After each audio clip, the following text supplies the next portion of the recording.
Bien, eh bien écoutez, c'est une joie d'être parmi vous. J'ai vraiment l'impression de très très bien connaître votre conseil après avoir passé 24 heures, enfin la journée d'hier avec vous. Et je connais des choses sur votre conseil que vous ne connaissez pas. Je connais tous leurs deuxième et troisième prénoms. Et sachez que parmi vous se cachent des Annick, Martine, Geneviève, enfin voilà. J'ai le privilège de connaître tout cela. Et puis je vous livre un petit secret. Thiago et moi avons fait une équipe de baby-foot, mais alors incroyable. Nous avons eu une victoire mémorable. Et vous savez, il faut être humble dans la défaite, mais nos adversaires, que je ne nommerai pas, mais j'ai des photos, ont eu du mal à accepter notre victoire. N'est-ce pas, Frédéric? J'ai entendu plein de prétextes, comme quoi le baby-foot n'était pas de qualité, qu'il était un peu penché, que voilà. Mais voilà, il faut accepter les choses, n'est-ce pas? Et j'ai vraiment eu de la joie à passer du temps avec vous et je vous encourage vraiment à prier pour votre conseil, qui fait les choses à cœur, comme tous les conseils qu'on peut trouver en France, avec leurs forces, leurs faiblesses, mais qui ont vraiment cette Église à cœur et qui cherchent à aller de l'avant. Donc voilà, pensez à eux dans la prière et puis je prie que cette communauté aille vraiment de l'avant. J'ai appelé Karine à venir lire les 5 versets de la parole. Alors dans une vie antérieure, je connaissais bien Karine, enfin antérieure, il y a dans notre jeunesse, et nous étions ensemble plusieurs années dans la même église, et donc on a vécu pas mal de choses quand même. Donc j'ai eu de la joie à la revoir au congrès de Tours cette année. Et puis, voilà, on a beaucoup partagé. Donc, merci, Karine, de nous lire. Alors, ça sera dans Néhémie, pour ceux qui veulent suivre sur leur Bible, sur leur smartphone. Néhémie, chapitre 3, versets 1 à 5. Il y a toute une généalogie, après plein de noms qui sont notés, mais je vais éviter à Karine un exercice de diction absolument difficile. Donc, on va se concentrer sur les 5 premiers versets, s'il vous plaît, de Néhémie, chapitre 3.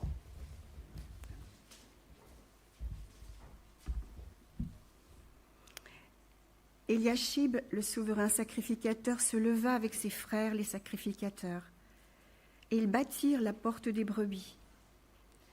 Ils la consacrèrent et en posèrent les bâtons. Ils la consacrèrent depuis la tour de Méa jusqu'à la tour de Hananéel. À côté d'Eliashib bâtirent les hommes de Jéricho. À côté de lui bâtit aussi Zakur, fils d'Imri. Les fils de Séna bâtirent la porte des poissons. Ils la couvrirent et en posèrent les battants, les verrous et les barres. À côté d'eux travailla aux réparations Mérémoth, fils d'Uri, fils d'Akots. À côté d'eux travailla Meshulam, fils de Bérekia, fils de Méché-Zabéel. À côté d'eux travailla Tsadok, fils de Banaa. À côté d'eux travaillèrent les Tékoïtes, dont les principaux ne se soumirent pas au service de leur Seigneur. Voilà, Seigneur, je prie simplement que tu me donnes la grâce de partager ta parole, que cette parole qui est tellement extraordinaire et puissante puisse résonner dans nos cœurs. Seigneur, que je ne donne pas simplement des pensées humaines, mais que ta parole puisse nous interpeller. C'est ça le plus important, que ton Saint-Esprit anime cette parole et que nous repartions encouragés, Seigneur, par ta grâce.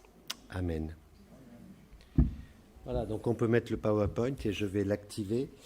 Et donc voilà, ça parle effectivement de reconstruction de murailles.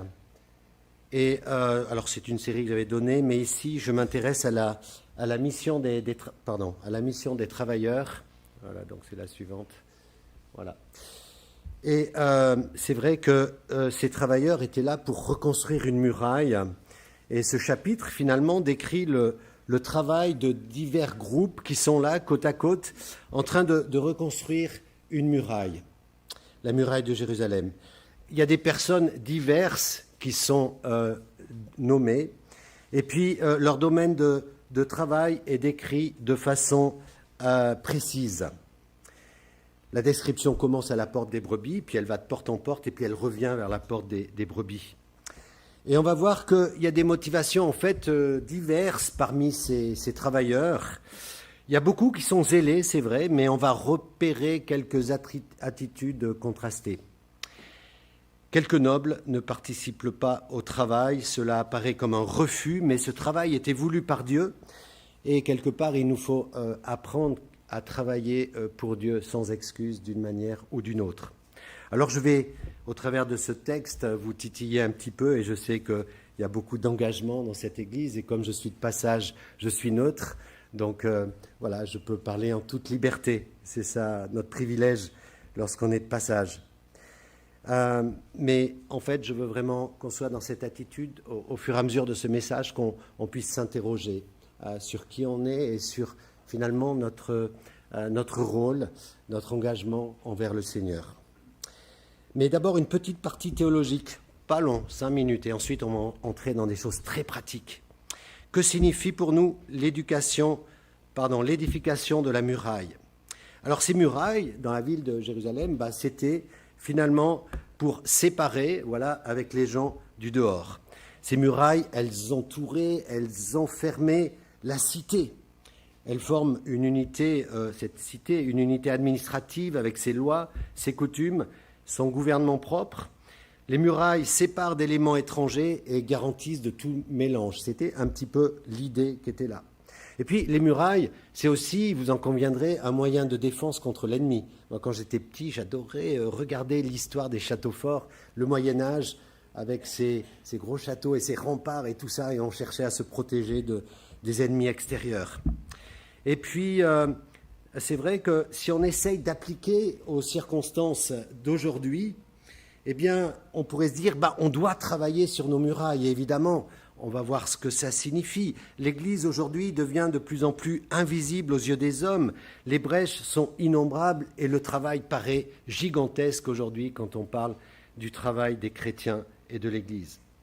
Alors, la question finalement, c'est est-ce qu'on doit abandonner cette Église à cet état visible dans lequel nous le voyons, une Église de plus en plus dans la souffrance, dans la difficulté? Moi, je crois que s'il y avait un Néhémie parmi nous, ou si nous ressemblions à Néhémie, nous n'accepterions pas la situation. Nous comprendrions peut-être l'urgence de grouper ensemble tous les croyants, de travailler à une unité visible, afin qu'elle soit rendue visible aux yeux des hommes. Et puis, c'est vrai qu'il y a les assauts livrés par le monde sous la conduite de Satan, dont le but est d'empêcher les fidèles désemparés de tenir ferme pour Christ. Alors oui, nous sommes appelés à rebâtir la muraille, oui, nous sommes appelés à rester engagés dans notre travail les uns et les autres en fonction de nos dons. Mais c'est vrai que si on parle de muraille, il y a aussi... D'accord. Donc on peut peut-être prier pour cette personne qui ne se sent pas bien.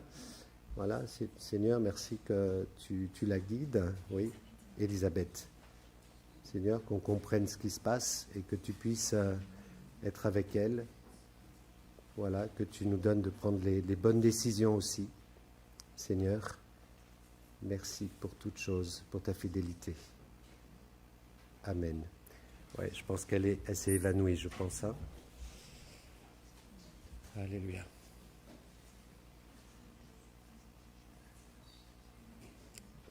Peut-être on va se tenir au courant puisque les urgences sont appelées, je pense. Voilà, on peut garder un petit peu une attitude pour ça. Donc je vais continuer. Peut-être prenons le temps, 2 par 2, de prier pour cette personne. Quel prénom on a dit? Voilà. Prions 2 par 2 pour que vraiment Dieu touche cette sœur là où elle est maintenant.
ouverte. Et puis si quelqu'un a des nouvelles, ça va mieux? Ça va mieux? Ok, c'est un malaise plutôt alors. Très bien. Bien écoutez, je vais essayer de me reconcentrer suite à ça. Merci Seigneur. Si c'est juste un malaise comme ça, vous savez, comme on a des fois avec des malaises, merci Seigneur si c'est ça. Amen. Alors, c'est bien de rebâtir une muraille, mais quelque part, il faut s'occuper des portes, vous êtes d'accord? Juste par acquis de conscience, est-ce que quelqu'un ici habite une maison sans porte? Non. D'accord, on est sur la même ligne, longueur d'onde. Et donc là, en fait, l'ennemi savait précisément ce qu'il était en train de faire parce que les portes de la muraille avaient été brûlées. Nous le voyons dans le verset 13. « Je sortis de nuit par la porte de la vallée et je me dirigeai contre la source du dragon et je vis vers la porte du fumier, considérant les murailles en ruine de Jérusalem et réfléchissant à ces portes consumées par le feu. » Vous voyez, les portes d'une ville, c'est capital. D'ailleurs, à Tours, je ne sais pas s'il y a des portes. Non, non, ok. Mais il y a des villes comme Paris et certaines villes où vous avez encore les portes. Soit elles sont nommées, mais des fois, il y a des arches ou des choses qui fait que vous pouvez identifier. Alors, ces portes à Jérusalem, pouvaient être ouvertes pour laisser entrer et sortir librement les habitants. Elles pouvaient exclure tout élément étranger, coupable, contagieux ou criminel qui y aurait élu domicile. Et puis les portes, elles étaient fermées la nuit aussi par sécurité, comme je l'avais dit.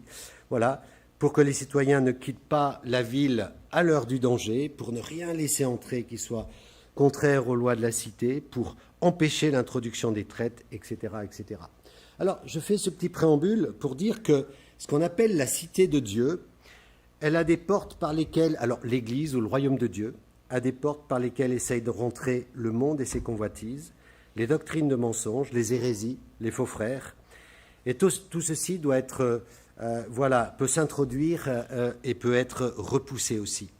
Mais les portes sont largement ouvertes quelque part à tout ce qui est de Dieu. Nos églises, elles sont ouvertes, vous êtes d'accord? Parce qu'on veut que le maximum de personnes viennent et puissent être touchées par ce Seigneur que nous connaissons, qui est tellement extraordinaire, tellement bon. Moi, je l'ai dit hier, je reste passionné par Dieu après tant d'années et je m'arrêterai pas, je l'espère, jusqu'à ma mort, parce que c'est une vie tellement passionnante, n'est-ce pas, de servir Dieu? Amen. Voilà, même si vous n'êtes pas charismatique, vous pouvez dire Amen. Et si vous l'êtes, vous dites 2 fois Amen. Voilà. Et donc l'Église d'aujourd'hui, c'est vrai, soyons honnêtes, paraît en ruine et cela peut nous décourager. Lorsque j'ai entendu il y a quelques semaines à la radio encore ces scandales qui sont sortis par rapport au frère, comment il s'appelle déjà, l'abbé Pierre, voilà, avec tous ces scandales, quelque part ça nous fait mal. Pourquoi ça nous fait mal? Parce que c'est encore l'Église qui est attaquée, c'est encore l'Église, et ça pourrait sortir dans les milieux évangéliques, hein, ne jetons pas la pierre trop vite. Oui, ça va mieux apparemment, hein. Elle a repris connaissance. Hein. Ils sont là, les services de secours? D'accord. Ben, merci Seigneur, hein, que cette sœur a repris connaissance. J'ai été où? Oui, donc l'Église est attaquée, c'est vrai, et il ne faut pas nous reposer, mais nous encourager mutuellement au travail. C'est le temps vraiment d'agir. Et j'allais dire, communauté de Tours, travaillez sur vos propres murailles avec les autres églises. Chacun sa tâche, chacun son rôle. Votre ouvrage paraîtra peut-être faible et incomplet. C'est un chantier permanent, c'est un chantier l'Église, hein, en permanence, il faut travailler, être renouvelé. Mais Dieu le sait et lui substituera un jour son ouvrage à lui dans la Nouvelle Jérusalem.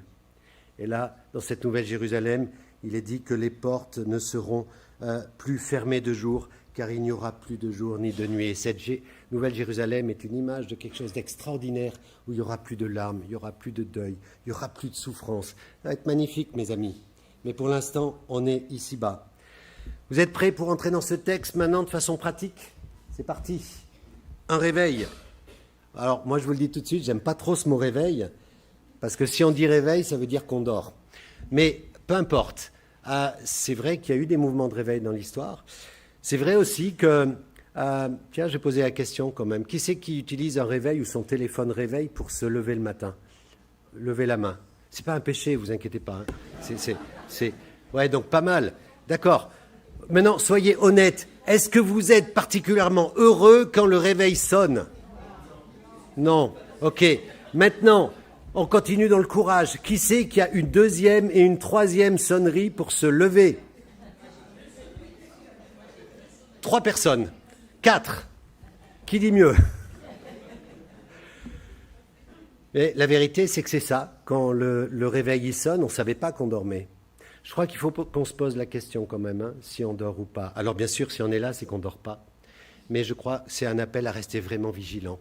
Et vous savez, ici, ce qui me frappe, c'est que le Seigneur se sert du zèle de Néhémie pour réveiller presque tout un peuple.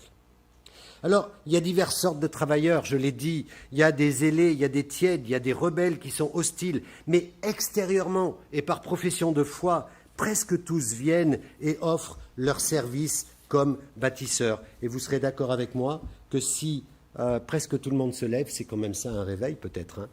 Hein. Vous imaginez, si tous les fidèles de toutes les églises de France se mettaient à travailler à fond, sans dormir, moi je pense que déjà le réveil serait là. Si tous les chrétiens donnaient la dîme, je pense qu'on aurait suffisamment d'argent pour financer toutes les implantations, pour financer tout le travail social, pour financer tout ce qu'on aurait à financer dans les églises. Donc je pense que si vraiment on prend au sérieux la parole de Dieu, on pourrait voir des choses extraordinaires dans notre pays. Il s'agit d'une sorte de vrai réveil tel que seul l'Esprit peut le produire, puisque nous voyons que presque tout le monde se réveille et se met au travail. Cela montre que tous étaient en accord avec sa pensée en construisant la muraille. Et puis, et ça me touche, Dieu prend note de ceux qui le servent.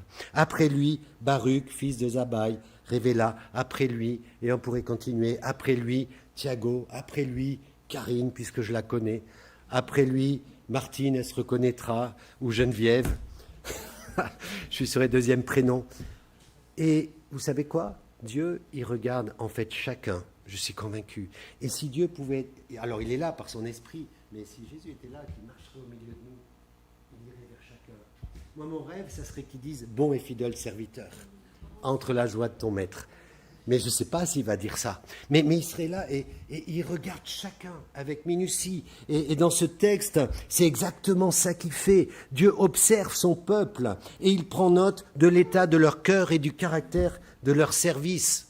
Et là, je vais vous prouver que ce n'est pas si simple que ça, parce qu'ils ne sont pas tous clean dans le peuple. Hein. Il se plaît à reconnaître le zèle qui montre pour sa gloire. Dieu aime quand on le sert, peu importe la tâche. Et nous allons voir maintenant différents types d'ouvriers. Vous êtes prêts? Vous me suivez? En haut, il y a du monde? Très bien. Hop. Le premier, c'est un ouvrier complètement négligent, comme on peut en trouver parfois. Eliashib, le grand sacrificateur et ses frères. Alors, c'est les premiers nommés dans ce travail. Pas les premiers parce que c'est les plus zélés, les premiers nommés à cause de leur position sociale. C'était un sacrificateur, comme aujourd'hui, on nommerait peut-être des membres du gouvernement en premier ou des personnes qui ont une position sociale.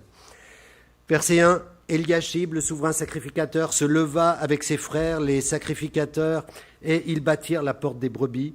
Ils la consacrèrent et en posèrent les battants. Ils la consacrèrent depuis la tour de Méa jusqu'à la tour de Hananaël.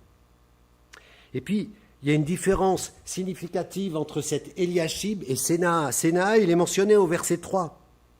Et les fils de Sénaa bâtirent la porte des poissons, ils en firent la charpente et en posèrent les habitants, les verrous et les portes. Moi, je vais faire une compétition entre ceux qui sont en bas et ceux qui sont en haut. J'ai envie de voir si la connaissance théologique, elle est en haut ou elle est en bas. Quelle est la différence entre Eliashib et Sénaa? Il faut parler fort. Pardon? C'est en bas, ça, hein? Qui a parlé? En haut. Un premier point en haut. Allez, 1-0 pour le haut. Alors, c'est une partie de la réponse, effectivement. Le grand sacrificateur et ses frères ont bâti une porte. Vous pourrez vous rattraper tout à l'heure en bas. Et ils ont posé les battants, mais ils n'ont pas fait la charpente qui aurait donné sa stabilité. Il n'est pas mentionné non plus qu'il l'ait pourvu de verrous et de barres. Autrement dit, ils ont fait un travail bâclé, pas très bien fait. Cette entrée de Jérusalem, donc, n'était pas bien gardée contre ceux qui auraient voulu s'introduire dans la ville. Quelle négligence d'Eliashib, qui en plus est souverain sacrificateur, qui est censé représenter Dieu un petit peu au milieu de ce peuple.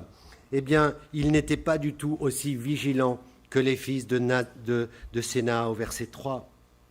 Ils voulaient bien avoir la porte et les battants, mais ils ne prirent aucune mesure pour la rendre sûre en cas de besoin, interdire l'accès à l'ennemi. Et en fait, on va le voir, ils n'étaient pas prêts à renoncer à tout commerce avec l'ennemi. On va entrer plus en détail. Pourquoi cette attitude de relâchement, de désintéressement pour quelqu'un qui a une fonction en plus et qui représente Dieu? On aurait attendu de lui peut-être plus de morale, plus de sérieux, plus de conduite spirituelle. Mais regardons la situation d'Eliashib. Et pour ça, il nous faut aller au chapitre 13 pour ceux qui veulent suivre. Au versets 4 et 5. Après cela, le sacrificateur Eliashib, établi dans les chambres de la maison de notre Dieu, et parent de Tobidja, avait déposé pour lui une grande chambre où l'on mettait auparavant les offrandes, l'encens, les ustensiles, la dîme du blé, du mou et de l'huile, ceux qui étaient ordonnés pour les Lévites, les chantres et les portiers, et tout ce qui était prélevé pour les sacrificateurs. Alors, on voit trois choses là. Il était parent de Tobidja. Pour un deuxième point, qui était Tobidja? Il y a longtemps, hein, peut-être que vous n'avez pas étudié Néhémie. Qui se lance? Tobidja. Il y a un point en jeu quand même en bas, là, il faut réagir. Vous êtes en retard. Ça vous dit rien? Alors, Tobidja, dans le chapitre 1 et 2, est l'un des trois grands ennemis du peuple de Dieu. C'est une des trois personnes qui vont venir confronter Néhémie, qui vont venir tout faire pour le décourager. Ça vous dit quelque chose? Qui vont s'opposer vraiment au travail de Dieu. Et voilà que Eliashib, le souverain sacrificateur, était lié à ce Tobidja. Deuxième chose, qu'a fait ce Eliashib? Il a aménagé une chambre dans le parvis du temple à ce Tobidja. Et à quoi servait cette chambre? À recevoir les dîmes, les offrandes et tout ça. Ça veut dire qu'il lui donne la chambre et il stoppe tout ce qui était de son travail, de recueillir les dîmes, les offrandes, tout ce qu'il fallait pour les Lévites, comme c'est mentionné dans ce texte. Et puis, Néhémie, ça va le mettre en colère quand il va s'en apercevoir. Nous voyons les versets 6 et 7 du chapitre 13. « Je n'étais pas à Jérusalem quand tout cela eut lieu, car j'étais retourné auprès du roi la 32e année d'Artaxerxès, je l'ai bien dit, roi de Babylone. À la fin de l'année, j'obtiens du roi la permission de revenir à Jérusalem et je m'aperçus du mal qu'avait fait Eliashib en disposant une chambre pour Tobidja dans les parvis de la maison de Dieu. » Il a introduit l'ennemi dans la maison de Dieu. Eliashib est le type de personne avec un cœur partagé. Il donnait l'apparence d'être en accord avec ses frères dans leurs efforts pour reconstruire le mur et les portes de la ville.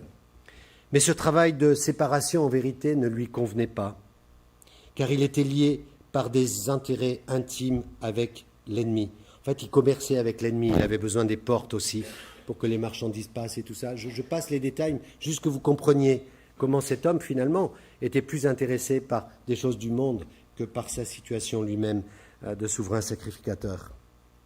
Et donc, c'est vrai qu'une telle attitude est grave pour un grand sacrificateur et une source de danger pour le peuple. Et évidemment, quand un responsable dérape, le peuple risque de déraper et puis ça amène de l'amertume et beaucoup de souffrance. C'est pour ça qu'il faut prier pour Thiago, pour qu'il vienne là. Non, je blague. Et donc, j'allais dire, Église de Tours, qu'on ne trouve personne parmi vous qui ait un cœur partagé. Vous savez, j'ai l'habitude de dire, quand on a un pied dans le monde et un pied dans l'Église, 9 fois sur 10, c'est le monde qui gagne, si ce n'est pas 10 fois sur 10. Je ne sais pas pourquoi, mais c'est comme ça. Et les temps viennent où les choses deviennent tellement dures qu'il faut être enraciné totalement dans l'Église et dans la parole de Dieu, premièrement. C'est la parole de Dieu qui va nous aider à tenir, alors que les choses et les tempêtes vont se déchaîner, mes amis. Et il va falloir rester dans des localités, dans des églises, dans des communautés où on va tenir ferme face à tout ce qui se passe. Alors, deuxième catégorie, alors je signale que j'ai perdu 5 minutes, Thiago, si je suis un peu plus long, c'est pas ma faute. Voilà, tu me diras quand même si je suis trop long. Hein. Voilà. Quelques ouvriers indifférents.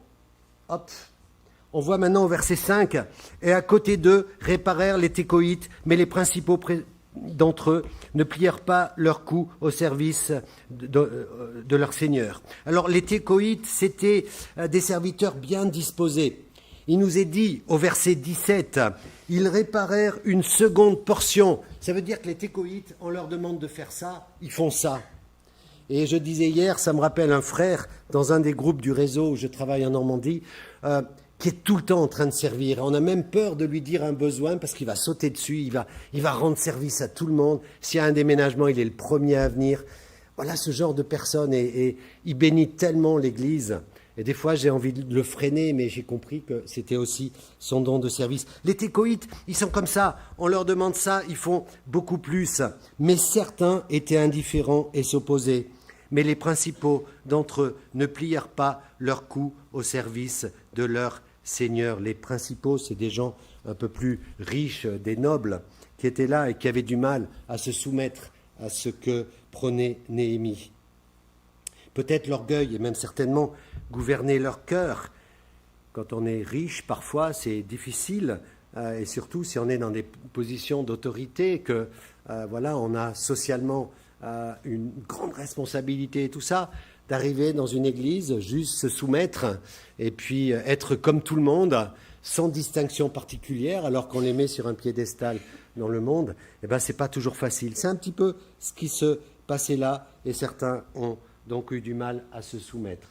Et puis, nous voyons des gens qui réparent vis-à-vis de leur maison. Moi, franchement, j'aurais habité Jérusalem à ce moment-là. Je crois que j'aurais tout de suite bâti en face de ma maison. Vous n'auriez pas fait pareil ? Ouais. Et ça a du sens. Mais là, il faut distinguer deux choses. Le fait lui-même, mais l'instruction à en tirer aussi. Les enfants d'Israël entreprirent la construction de la muraille, beaucoup d'entre eux, vis-à-vis de leur demeure. Alors, l'application, c'est que, vous savez, il y a une expression qui dit qu'il faut balayer devant notre porte. Vous avez déjà entendu cette expression. Allez, question à un point, parce que là, il faut donner une chance à ceux qui sont en bas. Vous vous rappelez quand Gédéon a été appelé ? Vous vous souvenez, Ancien Testament ? Quelle est la première chose que Dieu a demandé à Gédéon ?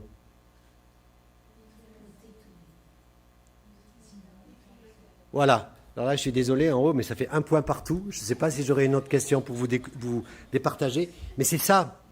Qu'est-ce qu'il s'est passé ? Dieu lui commande d'abord de renverser l'autel de Baal dans la maison de son père avant d'aller combattre les Madianites. Le mal doit être ôté d'Israël avant que l'ennemi soit mis en fuite. L'obéissance d'abord, la force ensuite. Voilà comment Dieu y fait. Et c'est vraiment une interpellation pour pouvoir être sûr qu'on avance, qu'on se sépare de toutes sortes de mal et qu'on essaye d'avoir nos vies en règle. Alors, entendons-nous, on n'est jamais parfait. Voilà. Moi, en tout cas, si vous me connaissiez bien, je ne suis pas parfait. Et si vous voulez une confirmation, il faut demander à mon épouse, mais elle n'est pas là. Mais comme tout homme de Dieu, c'est auprès de nos épouses qu'il faut savoir. Mais c'est vrai que c'est important de faire des efforts et d'essayer d'avoir sa vie en règle. Et puis, il y a des ouvriers qui ne réparent pas vis-à-vis de leur maison. C'est étonnant, parce que là encore, on va trouver ce personnage d'Eliashib, qui va être de moins en moins sympathique au fur et à mesure de la prédication. Et nous voyons les versets 20 et 21 de chapitre 3. Après lui, Baruch, fils de Zabaï, répara avec ardeur une autre portion depuis l'angle de la maison de la porte de la porte de la maison d'Eliashib, le souverain sacrificateur. Après lui, Mérémoth, fils d'Uri, fils d'Akot, t'as vu tout ce que je t'ai épargné, Karine, répara une autre portion depuis la porte de la maison d'Eliashib jusqu'à l'extrémité de la maison d'Eliashib. Bref, si vous lisez bien ce verset, vous comprenez que ce sont les voisins, en gros, qui ont bâti toute la muraille pour lui. Il est peinard, Eliashib, il ne fait rien, il laisse les autres construire la muraille à sa place. C'est ça que ça veut dire. Et là, ça me montre un petit peu deux types de croyants. Ceux qui professent la vérité sans la vivre. Alors ça, c'est Eliashib. Je veux dire, socialement parlant, il est sacrificateur, souverain sacrificateur. Quand il a construit la porte, il l'a ointe, vous avez vu, mais il ne l'a même pas fini, il ne l'a pas fait correctement. Et en plus, il ne travaille même pas sur la muraille aux côtés de Néhémie et sous les ordres de Néhémie. Donc, nous voyons bien que nous pouvons professer une vérité sans la vivre. Et aujourd'hui, c'est plus possible, mes amis.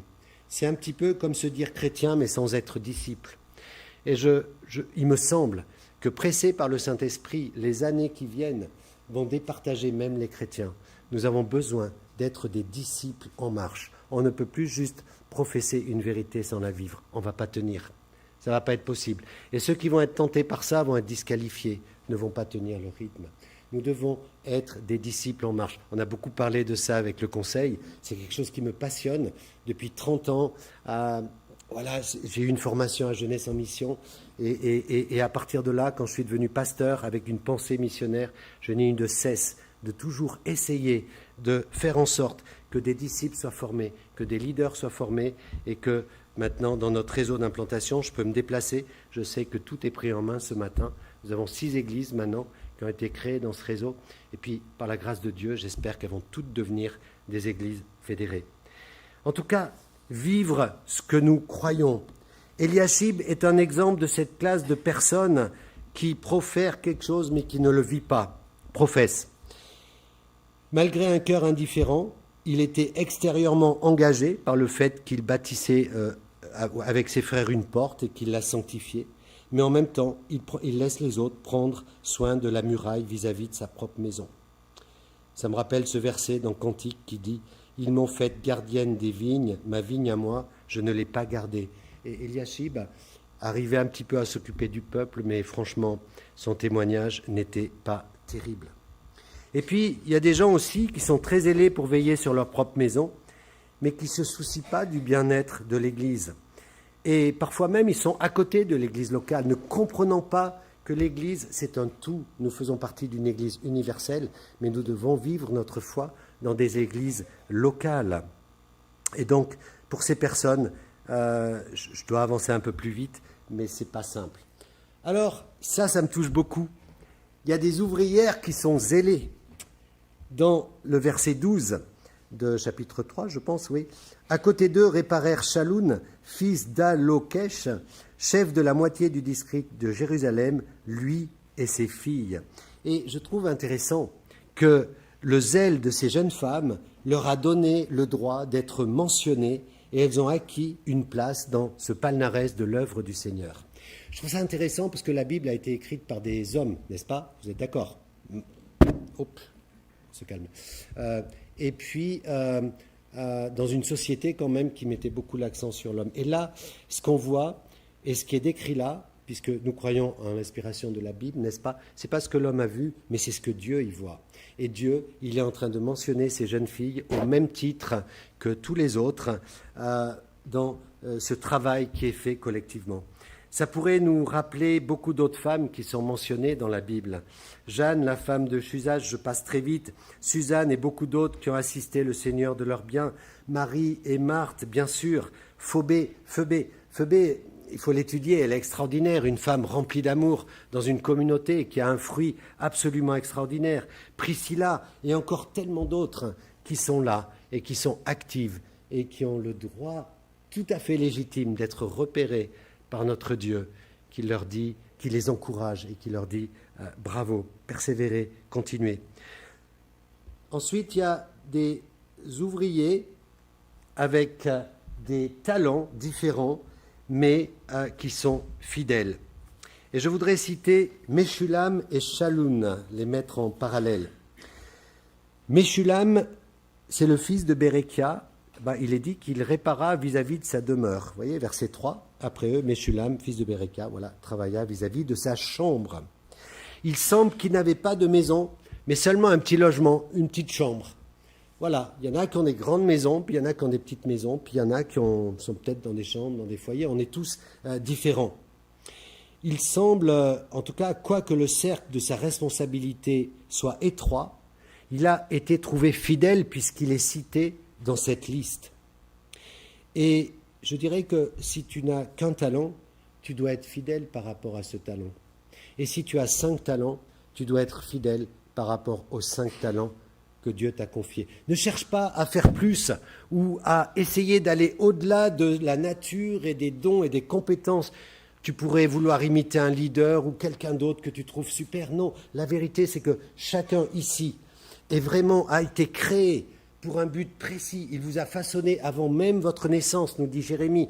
Il vous a donné les dons, les capacités, les talents dont vous devez vous servir. Ça peut être 1 ou 5, peu importe, c'est le choix de Dieu. Mais tu dois mettre en action ce talent pour le service, pour le corps de Christ. Et voyez, lui, il n'a que sa petite chambre, donc il répare vis-à-vis de sa chambre. Et nous voyons Shallum au verset 15, Shallum, fils de Kolodze, chef du district de Mitsa, répara la porte de la source. Il la bâtit, la couvrit et en posa les battants, les verrous et les barres. Il fit de plus le mur de l'étang de Siloé, près du jardin du roi, jusqu'à 10 degrés qui descendent de la cité de David. Donc là, on voit, Shallum, lui, il fait plein de choses. Il répare la porte de la fontaine, il la bâtit, il la couvre, il pose les vêtements, les battants, les verrous, les barres.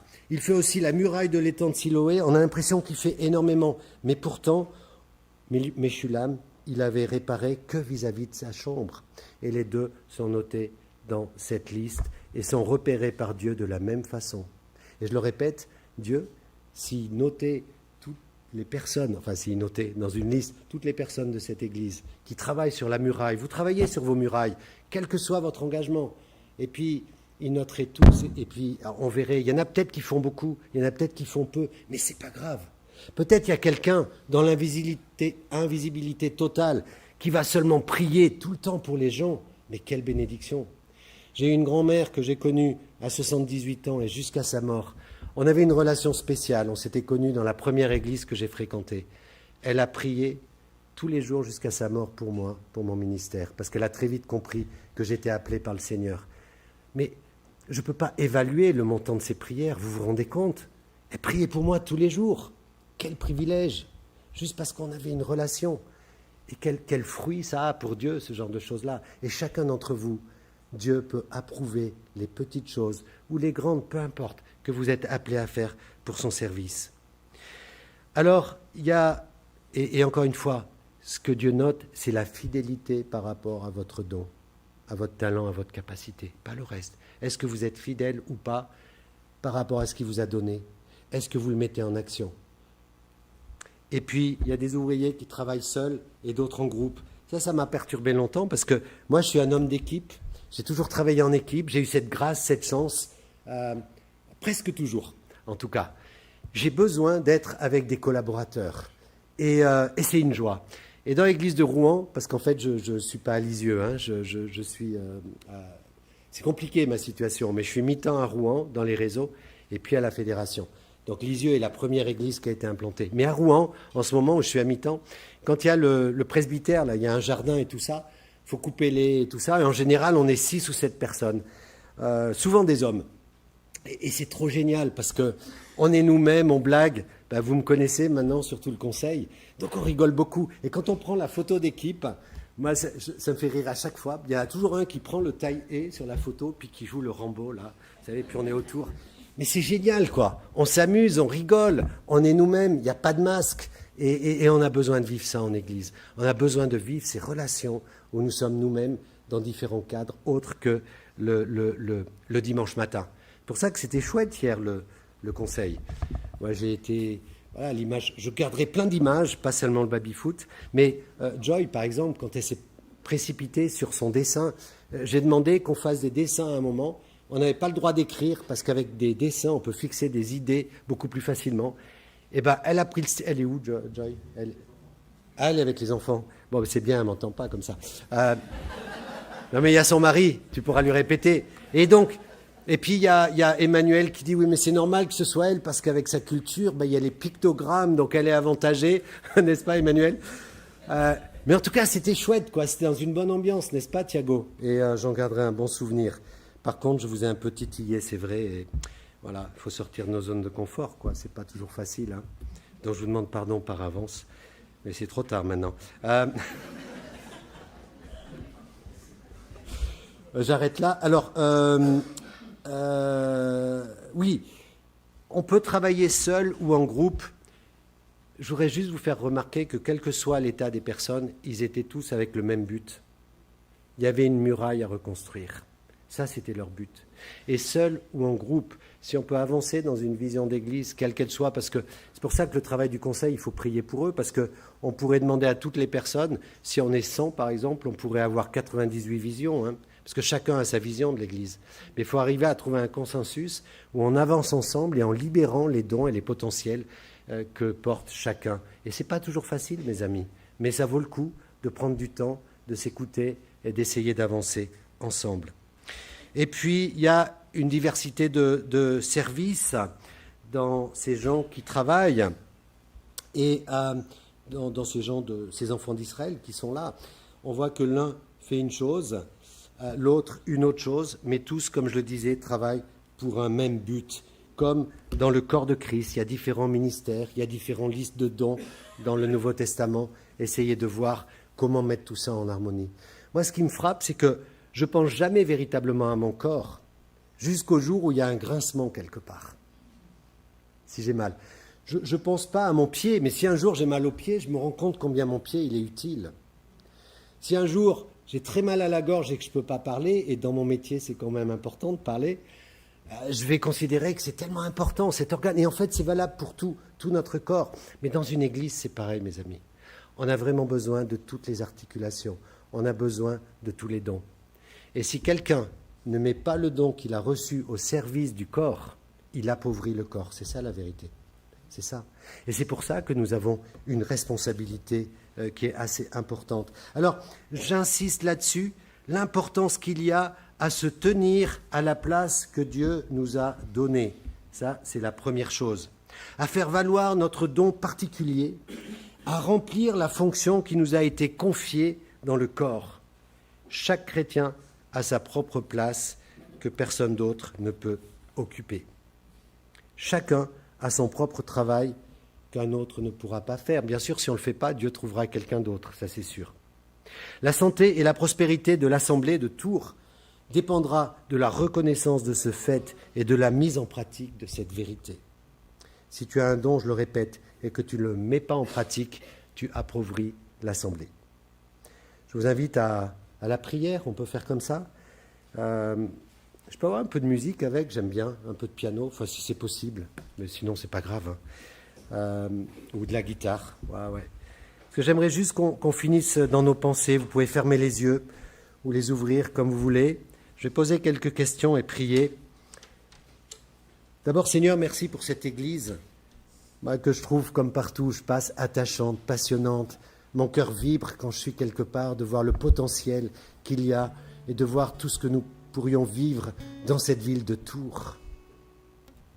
Et c'est vrai que nous avons besoin de ta grâce, que nous avons besoin de ta compréhension, de ton amour, de ta sagesse. La première question, c'est: travailles-tu sur ta muraille? Es-tu engagé dans un domaine ou l'autre de cette muraille? Est-ce que tu attires l'attention de Dieu par ce que tu fais pour son royaume? Si Dieu faisait une liste là de chacun, que dirait-il de toi? Se pourrait-il que tu sois négligent comme Eliashib, bien que chrétien, en apparence, et même certainement plus que ça, mais ne participant pas vraiment à l'œuvre de Dieu? Et c'est vrai que être chrétien 24 heures sur 24, je ne veux pas tout ramener à l'Église. Je sais que certains ont un travail qui leur prend beaucoup d'énergie. Et pour moi, travailler sur la muraille, c'est aussi dans ton travail, c'est aussi dans les écoles, c'est là où Dieu t'a placé. Être un témoin, tout simplement. Pourrais-tu être indifférent à l'œuvre du Seigneur, comme certains técoïtes qui ont été orgueilleux et rebelles, refusant tout simplement de participer à l'œuvre? As-tu balayé devant ta porte? Est-ce que tu t'occupes bien de ta maison? Es-tu sûr que le mal n'est pas entré d'une manière ou d'une autre dans ton cœur ou dans ta vie? Et si c'est le cas, c'est pas grave, mais il faut juste se repentir. Demander pardon pour mieux repartir. As-tu ce zèle comme pour l'Évangile, comme ces jeunes filles qui étaient zélées sur la muraille, est-ce que tu fais partie de ces gens qui sont passionnés par Dieu et qui ont envie de voir son nom briller dans cette ville? Mets-tu tes talents à la disposition de Dieu en travaillant pour lui? Mets-tu les dons que tu as reçus à son service dans l'église locale ou dans le monde, là où Dieu t'a placé? Seul ou en groupe, as-tu trouvé ta place? Et quel est ton rôle? Pourquoi Dieu veut que tu sois dans cette église? Comment se positionner clairement? Alors Seigneur, je veux te remercier pour tous ces frères et sœurs que je ne connais pas, mais mon cœur brûle pour eux, Seigneur. Je suis tellement heureux qu'ils soient là. Et je te demande de les bénir. Je sais que certains sont trop engagés et certains voudraient pouvoir relâcher un peu et avoir de la relève aussi. C'est tous ensemble, en tant que corps, que nous pouvons nous soutenir, trouver les solutions. Sinon, on ne va pas y arriver. Seigneur, je prie que le travail en équipe, le travail en communauté grandisse encore. Il est déjà là, mais que ça devienne encore plus visible. Bénis cette communauté, Seigneur. Bénis Thiago, sa famille, ses enfants. Bénis ce conseil et bénis cette Église, afin que ce qu'ils feront sur cette muraille, quelle que soit leur tâche, porte du fruit, devienne visible, et que cette Église commence à rayonner plus dans cette ville de Tours, aux côtés des autres églises. Je te remercie, Seigneur, et je bénis chacun dans ton beau et précieux nom. Amen.